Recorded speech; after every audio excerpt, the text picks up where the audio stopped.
Fala galera, tudo bem com vocês? Vamos lá para o Papo Reto com o professor Tiago. O Papo Reto sai todo domingo, 11 horas, entra no YouTube, te acompanha, fica esperando domingo de manhã. Papo Reto é 4, 5 minutinhos, conversa comigo, me escuta, compartilha comigo, comenta aí o que tu acha. E hoje é o seguinte, o assunto é polêmico, o assunto é muito polêmico, volta e meia vem à tona as polêmicas e essa é uma delas. E aí? Professor de academia, professor de educação física, pode ser gordo?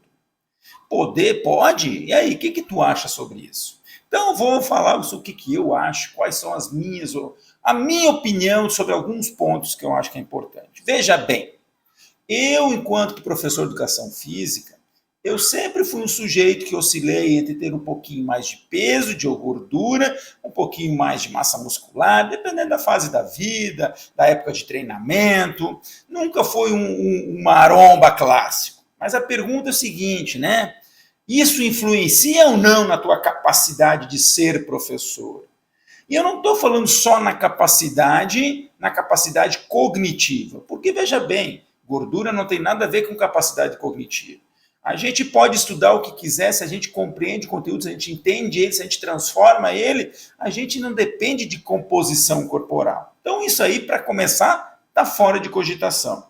A segunda questão é, até que ponto você tem capacidade de demonstrar tecnicamente algumas habilidades. Vamos pensar no professor de educação física na escola, no clube de futebol, até que ponto o seu peso excessivo pode prejudicar a seu desempenho técnico. E isso também não tem uma relação direta.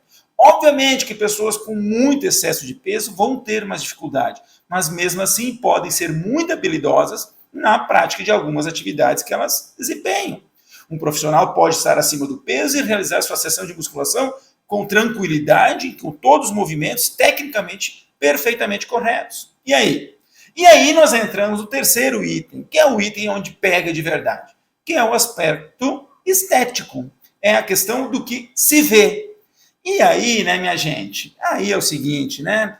Quando a gente começar a ter como critério na nossa vida o que a gente enxerga apenas, quando a gente começa a julgar as pessoas apenas pelo que a gente enxerga delas e não dá a oportunidade de conhecê-la em sua competência, no seu carisma, na sua honestidade, nas suas qualidades pessoais, aí é porque a gente chegou no fundo do poço, né? Então, veja bem, gente, tenha muito cuidado quando você começa a criar como critério de escolha para qualquer tipo de profissional, você criar critério que você enxerga, é um perigo muito grande. E isso eu vou te dizer, nós aqui no YouTube estamos cheios de maromba muito grande, muito musculoso, e falando muita porcaria na internet. Muita coisa que não tem a ver. Muita gente que sequer são profissionais de educação física que estudaram para isso, que apenas passaram 5, 10, 20 anos da sua vida treinando e julgam-se sabedores do conhecimento pela sua aparência física e apenas pela sua experiência. As coisas se combinam.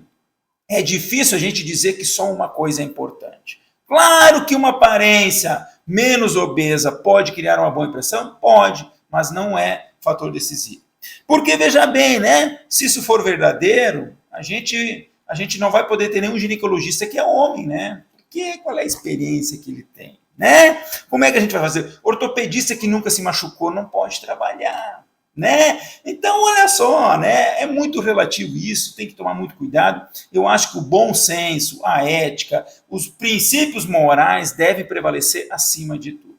Respeite seu professor pelo que ele é, pelo que ele conhece e não pela sua aparência unicamente, tá bom? Essa é apenas a minha opinião. Valeu, gente, um abraço, até mais.